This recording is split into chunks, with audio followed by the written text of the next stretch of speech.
it up, baby, now shake it up, baby. Twist and shout. Hey, kia ora, Helen Brahms coming to you live from Sun City in Arizona. Hope you're all having a super fantastic, sparkling start to your Shake It Up Saturday. Yes, it is that day of the week where we go and we just shake things up a little bit. We try new things, we pick things at random. But today we're going to talk about 7 ways you can shake up your Saturday. So, what are some of the 7 ways? I'm sure you can come up with a bigger list, but this is the list I came up with. So, you're going to have to bear with me. Or you can just turn off. Up to you. All right. I forgot my headband again. Okay. Hang on. Quick hair adjustment thingy here. Actually, you know what? We're just going to suffer with it. I don't know where my headband is. It might be over there. Anyway. All right. How to shake up your Saturdays. 7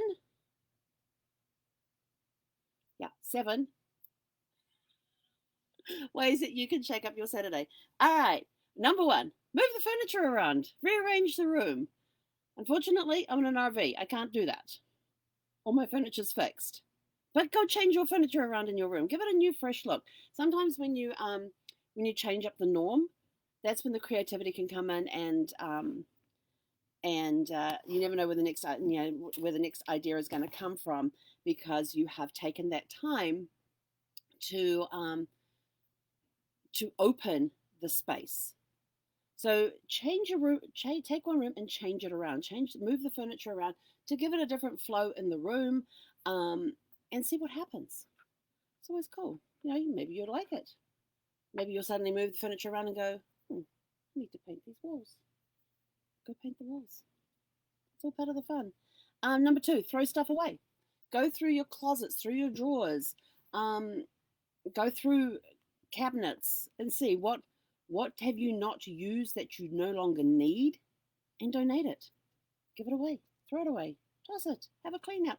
Because when you get rid of the physical clutter, it helps the mental clutter when you get rid of the physical clutter, it helps eliminate the mental clutter, which now allows open room.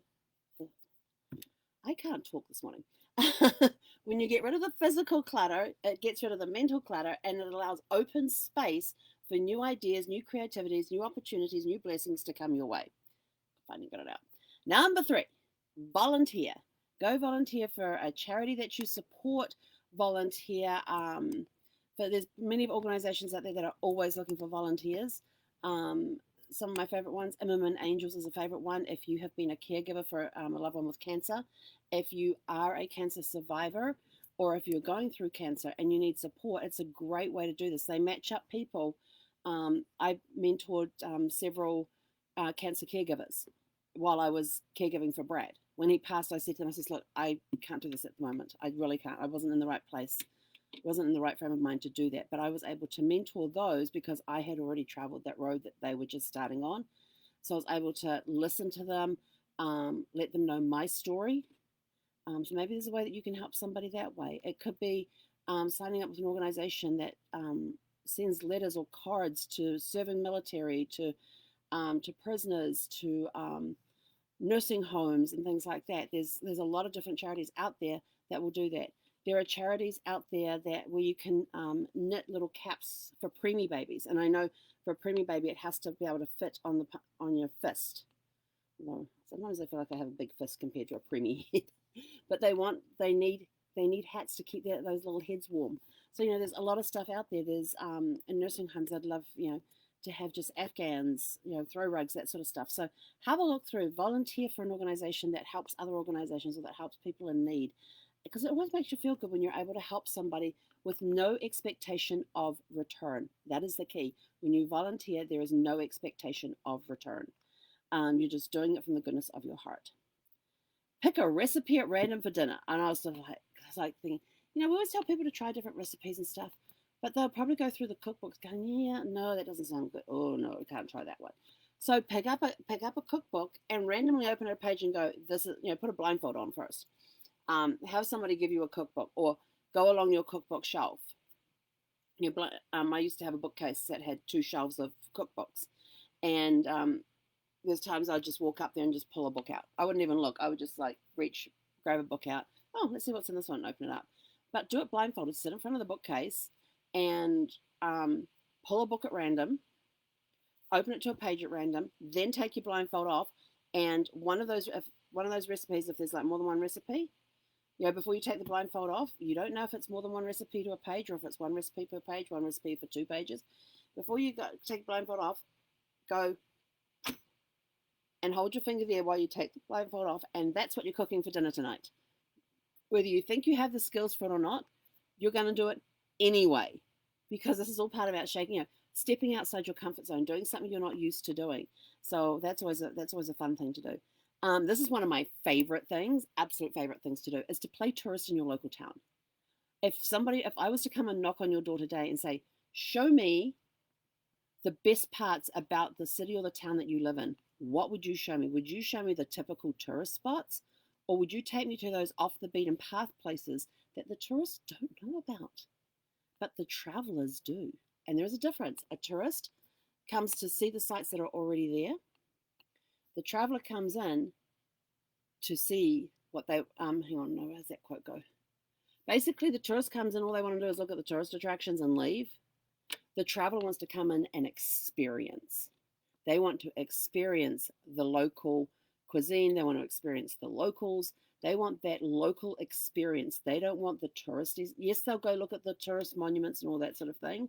I mean, I like to go, when we go visiting places, go look at the monuments and things. But the thing I love the most is getting off the beaten path and going to those places where the locals hang out. Like the time that Brad and I were in Budapest, and we got stuck there for 3 nights, and we would go down to the Christmas markets in the evening, because by the time you got down to the Christmas markets in the evening, the tourists were gone. There were more stores open, and all the locals gathered like it was a great big community event. It was this big community event. They had these long tables where people would sit around and just talk and all that. Even though I couldn't speak the language, we sat at the end of one of these long tables and just absorbed the energy and the vibe of the place. And the Christmas markets in the evening, totally different vibe to what you get during the day. The same thing happened in Prague. Our first night in Prague, second night in Prague. We went down to the Christmas market because it was only on a block from our hotel, and we went down there in the evening. And we made the mistake of having dinner at the hotel first, which was really expensive. And because when we went down for a walk down to the Christmas markets, there were all these food stands open that hadn't been open during the day. There were all these different all these different craftsmen that had their stalls open that hadn't been open during the day. And the whole vibe was completely different. You had gone from tourist vibe to local vibe. Very, very different. So play tourist in your own town and city. Find out what is there. What are the hot tourist spots? And then what are some really cool things? Like, do you have a favorite hole-in-the-wall restaurant that always gives great service, great food, but it's off the beaten path? It's not where the local tourists hang out. Is there an attraction that's, down an alley somewhere that you got to go down an alley to get to it? One of the things I love about Melbourne and Australia is that they have these alleys that you go down, and there's cafes down there. There's windows where you can go up and you can buy stuff from the windows, where they'll actually like open the window. And I know in New Zealand there's an alley there that you go and knock on the window and you can buy different varieties of peanut butter. It's a store that specializes in peanut butter, and you go to this window and you can buy flavors there that you can't get in their in the store that they're attached to. So sometimes when you go down these little alleys and they have stores down there, or they may just have like a window that they just open and they do the sale through the window. They may have things through those window stores that they're not selling in their main store. These are just one-offs. They could be testing a product, but you will get the ones that I have experienced. I've got better pricing. I've got great products out of it, and so there's you never know what's hiding. You never know what's hiding in places. So go explore. Find those little hidden treasures that are within your town or city. Number 6, unplug. Simple as that. Unplug. Get off the computer. Get off the phone. Just go out and enjoy the garden. If you've got a garden, go out for a drive. But get away from the phones. Get away from the computers. It's amazing. Sunday is my day for unplugging. As most of you know, if you keep watching, Sunday's my unplug day. I get on, I do my live in the morning, I do my live in the evening. Well, now I'm doing genealogy and history in the middle of the day. But those are the only times that you will see me online. Unless that little genealogy bug has like kicked me and just dangled, that little thread in front of me that you just got to go, "Oh, let's just see where this goes." And the next thing you know, you're in your Alice in Wonderland and going down all these different rabbit holes. But it's something completely different to what I'm doing on my normal day-to-day routine. So it is different. Number 7, this is a really cool one, is look through old photographs. I remember as a kid, and when I thought about it, I thought that's really what got me interested in genealogy in the first place. I always thought it was my grandfather when he was researching his side of the family. But no, it started before that because I used to love going to my grandparents' places and pulling out their old photo albums, those ones that came on the black paper with the white writing on them. I used to love sitting there and going through them, and some of them weren't labeled. So asking my grandparents, who's this in the photograph? And them sitting there and starting to tell these stories about the family and things. And, here I am as a young child sitting there going through a photo album like it's a picture storybook. To me, these photo albums were was a picture storybook, and the ones that you read to kids at bedtime and that sort of thing. But you go into these photo albums and there's all these photographs there, and there's stories behind every photograph. I remember spending a week with my mother-in-law, and this is when I really learned the importance of keeping a digital recorder with you. We would spend like an hour or two every day for a week. Actually, it was more like a couple of hours. We spent a couple of hours a day going through this cabinet that she had full of photographs, and we divided them into. She has 4 boys, so we divided each. We had 4 bags, 4 piles, one for each boy. Then we had the boys' photographs where more than one of the boys was in a photograph. And then we had the family photographs, and then we had her side of the family photographs, her husband's side of the family photographs. And when I mean the family photographs, I mean her and her husband with the boys. And then when we got to her side of the family, there was photographs from her side of the family. There was stuff from her husband's side of the family. So we had those photographs, cousins, friends. So we had these different piles going out there. And we would go through these photographs, and I had archival pencils with me. And at times I was writing on the back who was in the photograph, when it was taken, and where it was taken. Just the basic information. But she was sitting there telling, she'd go through the photographs and she'd go, "Oh, this is so-and-so, and this, and she'd give me the story behind the people that were in the photograph." And that's that week that I learned, it was like, I should have had a recorder with me with writing down these stories about the people in these photographs. And I still kick myself to this day because we never had that time again. We did have a similar time when we were in her bedroom and she was pulling out all these different genealogy documents, and she had birth certificates and marriage certificates from the Ukraine and Lithuania for Brad's side of the family, for his father's side of the family, and I thought, wow, I thought these documents we may never be able to get copies of these again because through all the civil wars and stuff, records have been destroyed over the years and things, and to think that what we have in our hands here and now could be the only copy of that birth certificate or that marriage certificate or that death certificate. Even though I can't read a word of what's on the piece of paper, I know that it's important to hang on to, and I can get somebody to and she actually had a page there with a translation written on it too, so she'd already got them translated. But go through the photographs, remember the stories, record the stories, tell the stories, record them, even if it's just doing a voice recording of the story or a video recording, so you've got the photograph up and now you do a video. And although the only picture they see on the video is that photograph as you're going through the photographs, and you go through one by one and you record the story behind those photographs. And that way you've got a treasure that you can now pass down to your future generations. So those are our 7. Move the furniture around, throw stuff away, volunteer, pick a recipe at random for dinner, play tourist in your own town or city, unplug, look through old photographs. But I figured 7 doesn't sound quite enough. Let's throw 3 bonus ones in there. So here's our 3 bonus ones. Bonus number 1, learn something at random. There are a lot of great sites out there that offer free classes or inexpensive classes where you can go and pick up a new skill. What's something you've always wanted to learn? Go see if you can find a class for it. There's some great different like colleges and stuff out there that offer reasonably priced classes and may cost you like $100 or $150, but you go learn a new skill. There's some that will cost you like $50, some that'll be free, but go learn a new skill. Bonus number 2.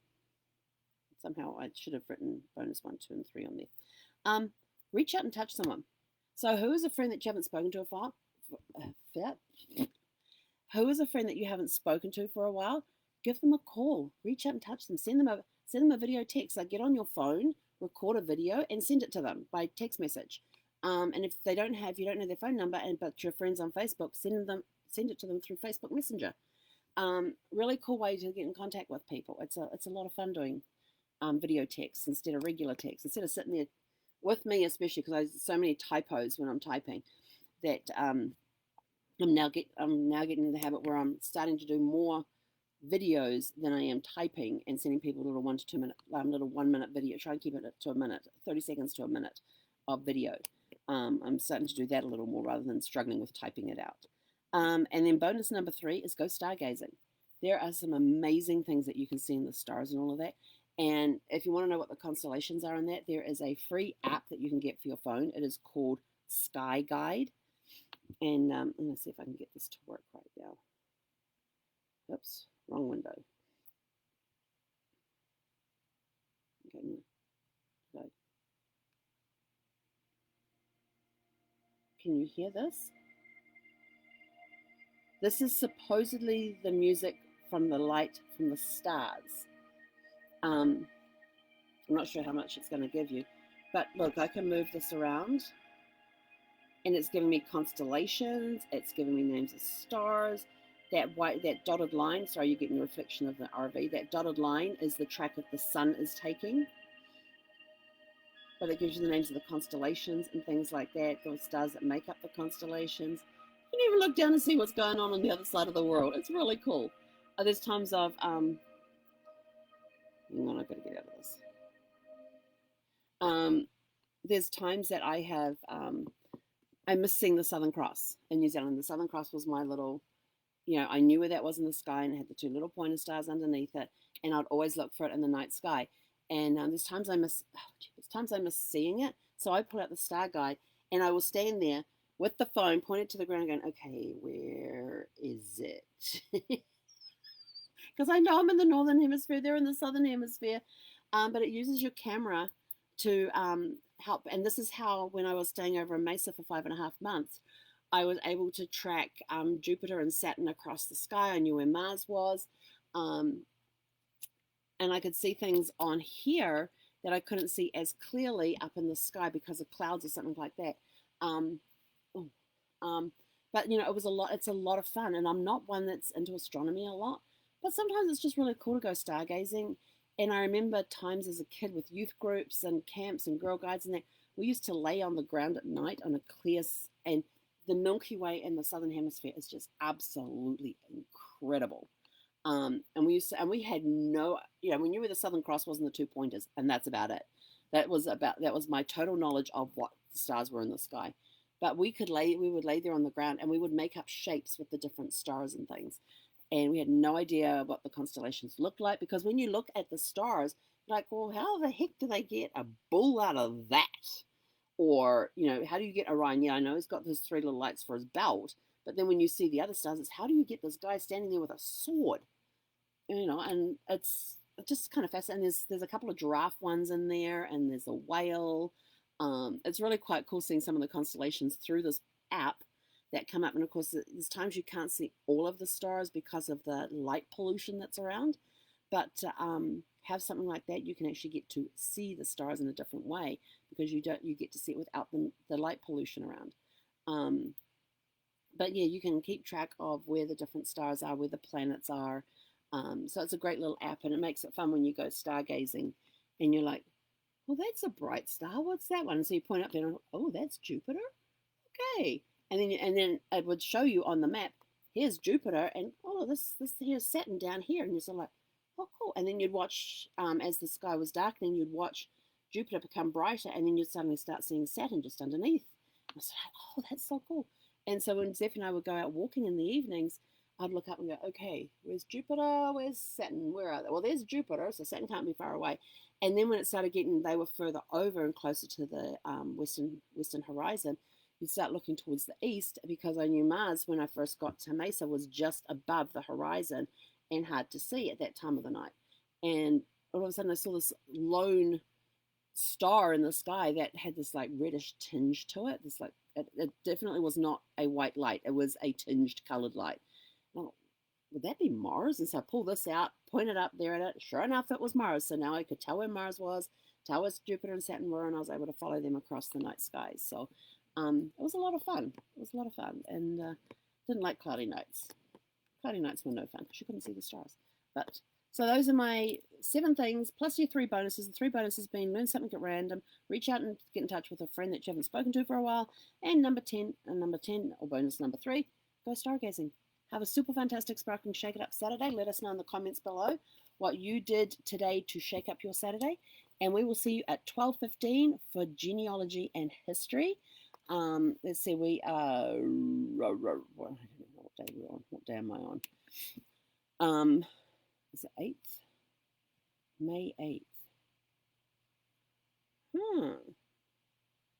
Ooh, this is going to be good today. So you're going to have to come join us and find out what's going to be good today. Anyway, have a super fantastic sparkling day, and we will see you at 12:15 today for genealogy and history. He konera.